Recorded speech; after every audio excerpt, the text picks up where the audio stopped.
Cinema থেকেই বাদ পড়লেন ইদিকান পালসন বন্ধুরা।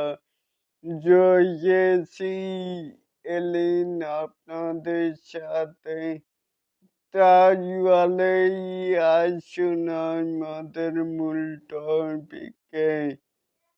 এখানেই দেখতেই পাচ্ছি যে শাকিব খানের বিপরীতে নায়িকা হিসেবে থাকবেন না ইদিকা পাল, তাহলে এটাকেই আপনারা কে কেমন করে দেখছেন?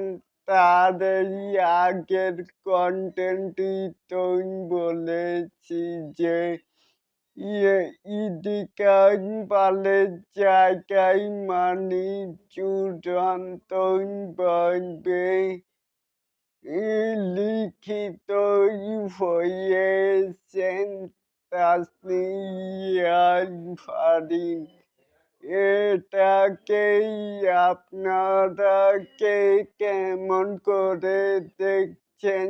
চাইলে কিন্তু নিচে থাকা কমেন্ট বক্সে জানাতেই পারেন। আর যে শাকিব খান অ্যান্ড তাসনিয়া ফারিনের জুটিটা কেমন হবে? চাইলে কিন্তু অবশ্যই জানাতেই পারেন।